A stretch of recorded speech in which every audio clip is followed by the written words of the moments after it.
El Señor esté con ustedes. Del Santo Evangelio según San Lucas.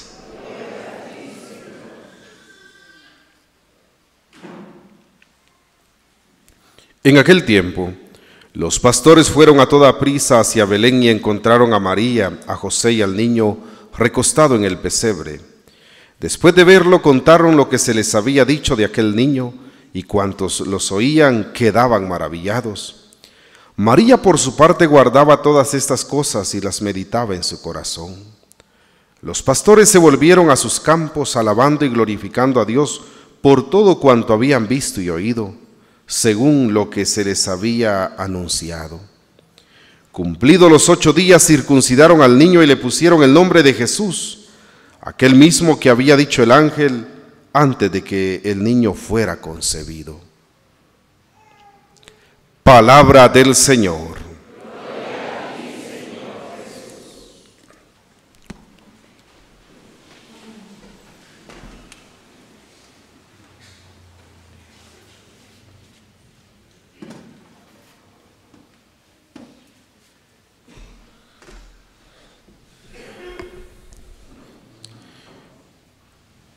Como decíamos al iniciar, queridos hermanos, hay 3 motivos para estar en esta liturgia.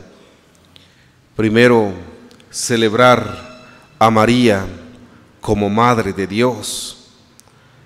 Segundo, orar por la paz del mundo. Y tercero, pues, encomendar a Dios este año que iniciamos 2025.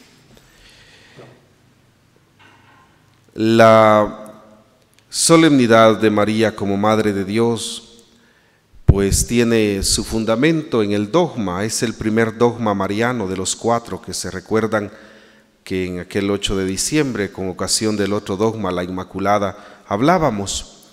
Este dogma mariano fue pues declarado así por la Iglesia en el año 431 en un concilio de un lugar que se llama Éfeso. El papa de aquel tiempo era el Papa San Clementino. Pero este título es el más antiguo, María, Madre de Dios. Y ustedes recordarán, vamos a ver, ese día mencionábamos cuál es la oración mariana más antigua.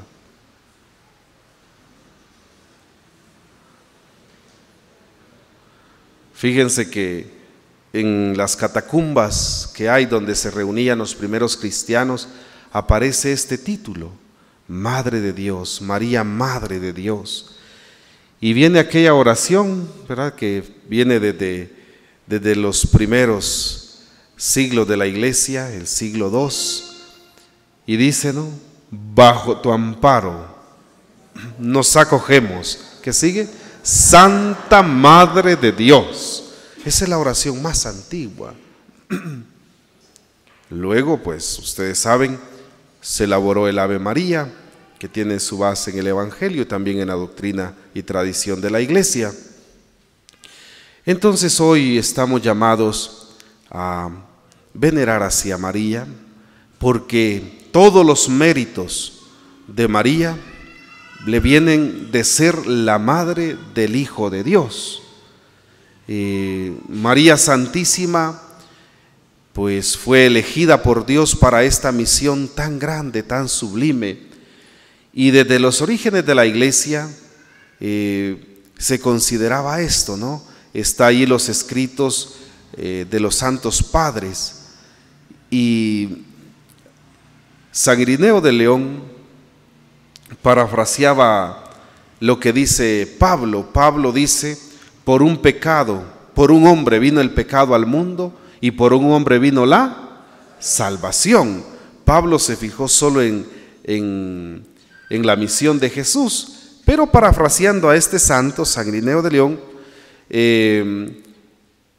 parafraseando a San Pablo, él se fijó también en la misión de María, y él decía esto: por un hombre y una mujer fue que vino el pecado al mundo. ¿Hablaba de quién? De Adán y Eva, Génesis 3. Y decía él: Pero también por un hombre y una mujer nos vino la salvación. ¿Quiénes son el nuevo Adán y la nueva Eva? Jesús y María. Y no sé si ustedes han visto, hay una advocación mariana que hay mera rara, ¿verdad? Que se llama la Virgen de Desatanudos, ¿verdad? Que es la advocación preferida del Papa Francisco. Cuando yo estuve por allá me regalaron una imagen de la Virgencita, y está así, ¿no? Con un como lazo, y están los nudos que están como rotos. ¿Y qué significa eso? Porque están pues inspirados en esto, ¿no? En la misión de María, y cómo María, al ser madre de Jesús, contribuyó a que lo que Eva ató, complicó, María Santísima con su sí lo desató, lo solucionó. Todos los méritos de María están en referencia a Cristo. Y cuando vemos la Sagrada Escritura, podemos encontrar entre otros estos fundamentos bíblicos. ¿Por qué María es madre de Dios? Porque sabemos es madre de Dios Hijo, ¿no? Porque ella es pues la Virgencita madre de la que hablaba Isaías, del Emanuel. ¿Qué significa la palabra Emanuel? Dios con nosotros. Ella es la madre del Dios con nosotros. Y luego cuando nos vamos a textos como por ejemplo Lucas capítulo 1, donde se nos relata el momento en que el ángel le anuncia a ella, pues que ha sido la elegida de Dios, allí encontramos el fundamento bíblico más grande de este dogma en la anunciación y encarnación. Porque le dice, mira, porque le dice, ¿y cómo puede ser esto? Y entonces el ángel le dice, el Espíritu Santo descenderá sobre ti, te cubrirá con su sombra. Y ahí está Lucas 1:32. Y será llamado Hijo del Altísimo, Hijo de Dios. Avanzamos otro par de versículos y está Lucas 1:35. Y ahí le dice de una vez, ¿no? El Hijo de Dios. Y ustedes recordarán cómo saluda Isabel a María Santísima cuando María llega a visitarla. Concretamente Lucas 1:43 le dice, ¿quién soy yo para que la madre de mi Señor, ¿verdad? Pero Señor con mayúscula, es decir, ¿quién soy yo para que la madre de Dios venga a visitarme? Y así la Sagrada Escritura es la que empieza a llamar, ¿verdad? El Evangelio es la que empieza a llamar a María Madre del Señor, Madre de Dios. Y por eso la Iglesia, pues viendo la devoción de la gente, del pueblo de Dios, que honraba y veneraba a María Santísima de esta manera, basados en lo revelado por Dios en la Sagrada Escritura, pues quiso establecer aquel primer dogma mariano, año 431. Y pues así, cuando ustedes encuentran, que leen un poco, encuentran esta palabra que es en griego, ¿no? La Theotokos, ¿verdad? La Madre de Dios, en latín Mater Dei, la Madre de Dios. Por lo tanto, queridos hermanos, nosotros procuremos siempre venerar y amar a María Santísima, si es que ella es la Madre de Jesús.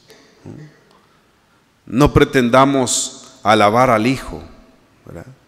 Ofendiendo a la mamá. Por ahí anda un cantito que circula, ¿no? En nuestro, sobre todo en ambientes rurales, y dice, ¿cómo puedes amar al Hijo y a la Madre no? Amemos a María Santísima. Ella es la Madre de nuestro Salvador. Y sabemos la importancia del sí de ella para contribuir a la salvación de nosotros los seres humanos. Y ahora, pues el Evangelio nos la presenta así, a ella cuidando del niño Dios. Por eso es Madre de Dios, Madre de Dios Hijo. Y tomemos un par de notas para nuestra vida de los textos sagrados que se han proclamado. Primero, a la fe de José y María en Jesús, que Jesús es el Hijo de Dios, pues a la fe de ellos se unió la fe de aquellos pastores. Dice que los pastores fueron, después de José y María, los primeros testigos del nacimiento, ¿no? Vinieron y ellos fueron invitados para ir a ver lo que había sucedido en aquel pesebre. Y los pastorcitos, que como sabemos desempeñaban el oficio no solo más sencillo, sino más despreciado, porque ¿quiénes trabajaban de pastores? Los que, así dicen, ¿verdad? Cuando se hace la hermenéutica de estos textos, dice los estudios que a pastorear se dedicaban los que no les daba la cabeza para hacer otra cosa, ¿no? Era gente menospreciada, discriminada, y a ellos viene a dignificar Jesús, es decir, a nosotros, que por nuestro pecado, por nuestra debilidad, por todas las secuelas del pecado que nos hace perder la gracia, seríamos unos menospreciados si no fuéramos rescatados por el amor salvífico de Dios, pues concretado de manera especial en la venida de Jesús, que no ha venido a condenar sino a perdonar y a salvar. Así lo define Juan 3:16. Pues entonces aquellos pastorcitos, fíjense, fueron invitados a ir, y ellos fueron al encuentro de aquel que vino a nuestro encuentro. Ellos solo tuvieron que movilizarse un poco, porque ya la iniciativa la ha tenido el Señor. Es Él el que se ha hecho el encontradizo. Es Él el que ha venido antes de que nosotros vayamos hacia Él. Él ha venido por nosotros. Y qué bonito sería, queridos hermanos, que a lo largo de este año, y ojalá de toda la vida, pues nosotros nos hagamos el propósito de vivir en esta actitud de los pastorcitos de Belén. Que nosotros nos movilicemos un poco para irnos a encontrar con aquel que ha venido a nuestro encuentro. Imagínese que a usted lo venga a visitar un amigo de muy lejos, quizá de Estados Unidos, y él se venga desde allá, tome un vehículo de la casa para el aeropuerto, del aeropuerto tome el avión, quizá con escala llegue a Guatemala, y de Guatemala llegue a Jalapa, y pues usted vive aquí por el Chipilapa, y le diga: mira, fíjate que pues no me funciona el internet, y no encuentro tu casa. Imagínese, él ya hizo todo aquel movimiento, el sacrificio de venir hasta aquí, y le dice: pero aquí estoy en el parque. Qué ruin sería uno si no se moviera aquí en Jalapa del Chipilapa unas cuantas cuadras para ir a encontrarlo, ¿eh? Si él ya se vino, se hizo el encontradizo, se acercó totalmente, pues es lo que ha hecho Dios. Ha venido a buscarnos, a salvarnos. Él se ha hecho el encontradizo. Él ha tomado la iniciativa de venir hacia nosotros. ¿Qué es lo que nosotros tenemos que hacer?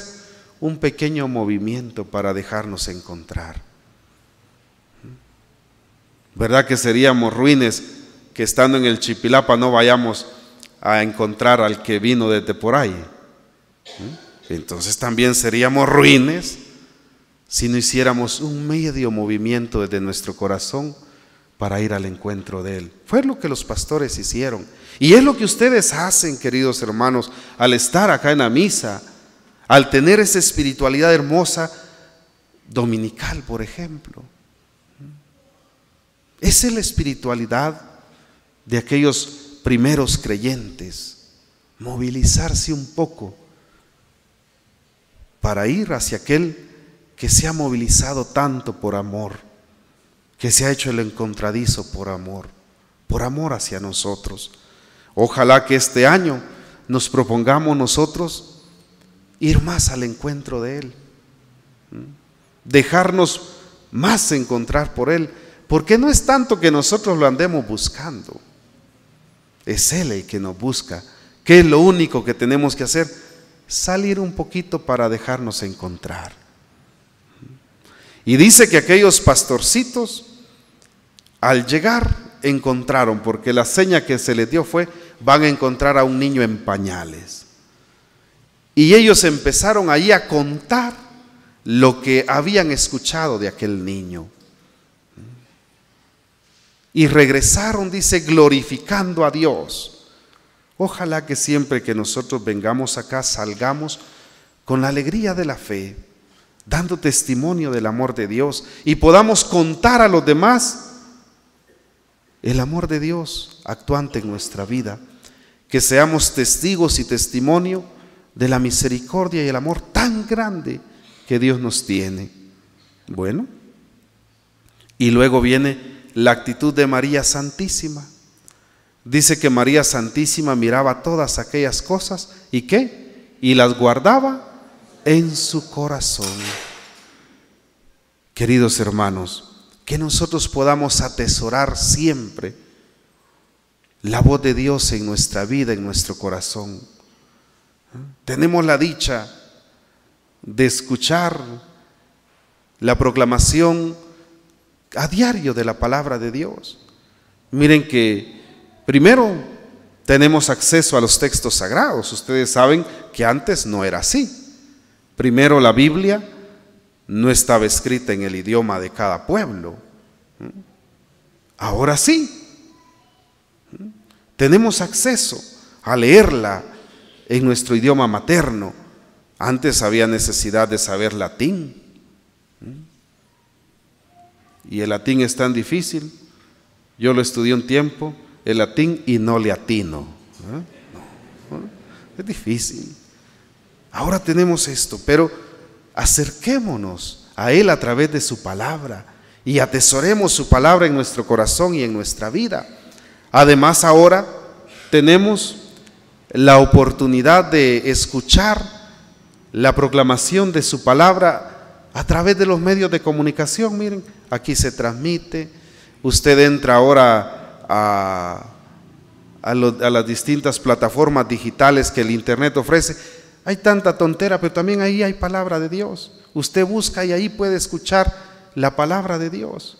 Por eso los obispos en Aparecida, hablando de los medios de comunicación, dice que los medios de comunicación son una oportunidad para extender casi sin límites la palabra de Dios. Y dice, la iglesia sentiría cargo de conciencia ante Dios si no hiciera uso de estos medios, ¿verdad? Entonces ahí está. O sea que hay manera de escuchar la voz de Dios y, como María, atesorarla en nuestra vida y en nuestro corazón. Luego viene y aparece, porque en un primer momento este evangelio presenta el nacimiento de Jesús y la asistencia de los pastorcitos de Belén a aquel momento, los nacimientos, ¿verdad?, que el santo hermano Pedro trajo a Guatemala. Esta tradición pues contienen, ¿no?, también a los pastorcitos por ahí y yendo, ¿verdad?, en base a esta escena evangélica. Pero luego presenta a María Santísima cumpliendo lo que las familias religiosas hacían. Y se presenta a la segunda parte del Evangelio el momento en que a Jesús lo circuncidaron. Fíjense cómo aquellos padres, José y María, cumplieron lo propio de aquella religión. Así se establecía para que un niño fuera reconocido judío, es decir, miembro del pueblo elegido de Dios y por lo tanto hijo de Dios. Tenían que circuncidarlo a los 8 días. Aquí aparece Lucas 2, el momento en que aquellos padres, desde su fe, desde su religiosidad, desde su religión, cumplieron lo que se establecía. Ahora, y era el Hijo de Dios, y ellos sabían quién era, pero ellos cumplieron lo propio de su religión. Ahora yo les pregunto, ¿y ustedes también están llevando así su misión paternal con sus hijos? No solo cumpliendo, sino viviendo lo que los principios de su fe dicen.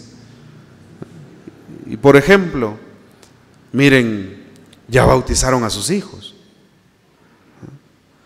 Porque viera que a mí me ha llamado la atención que encuentro a veces gente bien comprometida. Y mi sorpresa cuando le digo al muchachito, ¿ya hiciste tu primera comunión? No, hacela pues, le digo yo. Es que todavía no estoy bautizado. Y vos no sos hijo del hermano. Bien, ¿y no te ha bautizado? No. Fíjense, es que también ya andan algunos católicos medios aprotestantados, ¿verdad? Sí, y dicen, que crezca porque así entiende. ¿Qué le garantiza a usted que su muchachito va a crecer y que no se lo va a llamar Dios a su presencia? Y se recuerdan lo que dice Juan capítulo 3. Es necesario nacer de nuevo, nacer del agua y del Espíritu para entrar en el reino de Dios. No es que Jesús se bautizó grande de 30 años. Es que caso que existía bautismo, pues. ¿Cómo se iba a bautizar antes? Y el que empezó a bautizar fue el familiar de él, Juan el Bautista. De niño, ¿qué existía en la religión de él? La circuncisión a los 8 días. Lea el Evangelio de hoy, Lucas 2. Cumplidos los 8 días, circuncidaron al niño. Entonces, miren, ojalá que ustedes como familias, pues también vivan las prácticas de su fe, que no se dejen influenciar por ideas raras que circulan hoy por ahí, ¿verdad? Pues María Santísima, como madre de aquel niño, ella podía decir, el niño no necesita, él es el Hijo de Dios, él a nosotros nos puede explicar las cosas. No, ella como buena madre cumplió lo que una buena madre en aquella religión debía hacer. Y por lo tanto, queridos padres, y esto es también una misión grande que tienen las madres de familia, ¿verdad? Porque en muchos casos, las que más tiempo pasan con sus hijos, bueno, se supone, son las mamás. En las áreas urbanas a veces cambia un poco el esquema, en las rurales es más así, pero papá o mamá, cuando tengan tiempo y les hemos insistido, también cumplan con esa misión. Conduzcan a sus niños, a sus hijos hacia Dios. Sean los primeros catequistas de sus hijos. Que sus hijos no escuchen hablar de Dios solo cuando van a la doctrina, solo cuando vienen a la iglesia. Que escuchen hablar de Dios en su casa. Que los escuchen hablar de Dios a ustedes. María Santísima y José aparecen hoy en el Evangelio cumpliendo aquella misión de ser padres de aquel niño. Ojalá que ustedes en sus hogares sean también así. Gloria al Padre, al Hijo y al Espíritu Santo.